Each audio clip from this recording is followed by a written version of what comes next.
Sur financement du programme d'appui au développement agricole des collines PADAC, le groupement intercommunal des collines GIC a réuni les collectivités locales, les agriculteurs et éleveurs au détour d'un atelier d'auto-évaluation de la gestion du secteur agro-pastoral dans le département des collines.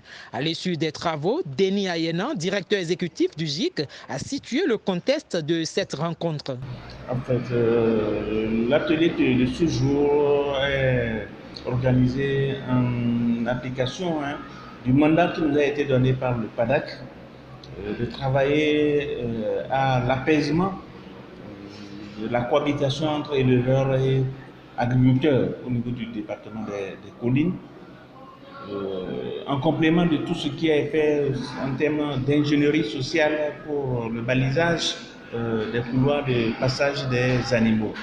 Donc il était question de faire un bilan et une auto-évaluation de ce que vraiment nous avons fait sur le terrain de la campagne qui vient de s'écouler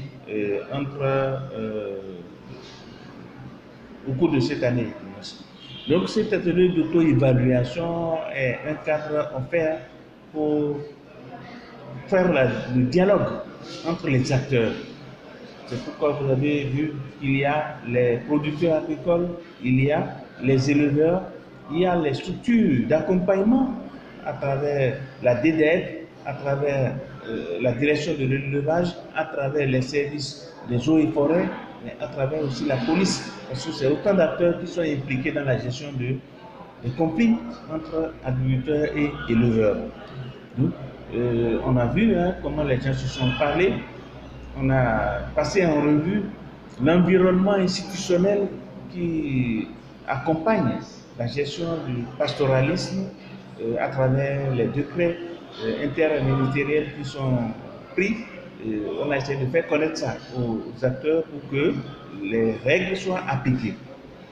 On a essayé de faire le bilan de la campagne passée pour voir qu'est-ce qui s'est passé au niveau du département de collines en termes de gestion de la cohabitation entre agriculteurs et éleveurs.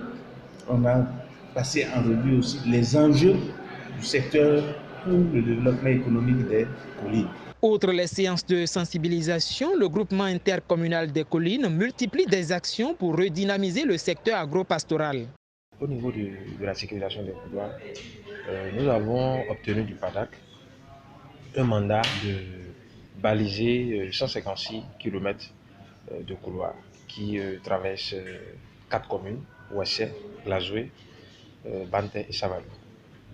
Actuellement, l'entrepreneur a fini totalement les travaux dans la commune de Ouessé et est actuellement dans les autres communes. Alors, associé à ce travail, nous avons réalisé des actions de sensibilisation des acteurs. Quand je dis acteurs, je parle d'agriculteurs et éleveurs. Et également, pour la durabilité du couloir, nous allons mettre en place des comités de suivi. Voilà en gros ce que je peux dire sur le volet sécurisation, balisage des couloirs. Alors, sur les marchés à bétail, nous travaillons avec les comités de gestion des marchés à bétail pour améliorer leurs prestations. Les chefs d'arrondissement très impliqués dans le processus de gestion de ce secteur ont fait cas des difficultés auxquelles ils sont confrontés. Les difficultés que nous avons, nous, au niveau de l'arrondissement des affaires, c'est toujours ces problèmes de transhumance et de divagation des bêtes. Et donc, les conflits entre éleveurs et agriculteurs.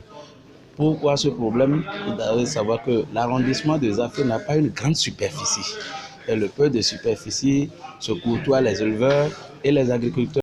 Ces difficultés, ça dépasse l'entendement des communes. Donc, il faut avoir des comités villageoises de gestion de ces conflits composés des éleveurs et des agriculteurs. Au niveau de l'arrondissement aussi, il faut avoir des comités de gestion et un comité communal qui s'occupe de ces problèmes. C'est important pour nous qui sommes au niveau de la base, qui est administré au niveau de la base là, pour échanger avec les éleveurs et les agriculteurs et leur dire leurs responsabilités, ce qu'ils doivent faire pour la bonne cohabitation. Donc c'est fondamental et que j'ai toujours dit que ces gens d'ateliers, qu'on les répète. réglementairement et qu'on puisse aussi défendre aussi à la base qu'ils essayent de faire leur programme, de ménager un peu leur emploi du temps pour venir au niveau des arrondissements, ne serait-ce qu'une heure de temps ou 2 heures d'échange avec les éleveurs et les agriculteurs. Les éleveurs ont rassuré le GIC de leur disponibilité à œuvrer pour une cohabitation pacifique avec les producteurs. Au niveau du groupe des éleveurs, nous essayons de les sensibiliser à leur faire comprendre que les autres ne sont pas leurs ennemis, ce sont leurs frères et qu'ils auront besoin d'eux demain. Étant dit qu'ils vivent ensemble, chacun aura besoin de l'autre. Chacun aura besoin de l'autre. Donc pour cela, ils sont tenus de se comporter comme cela se doit, en considérant les autres comme leurs frères, les accepter, les pardonner. Et vice-versa, nous demandons aussi aux agriculteurs de faire ainsi, de considérer les éleveurs comme leurs frères, afin que la cohabitation soit paisible. Notons pour finir que cet atelier vient s'ajouter aux multiples activités de renforcement de capacité au profit des acteurs de la filière agro-pastorale confiées au consortium GIC UDOPER AFL financé par le PADAC.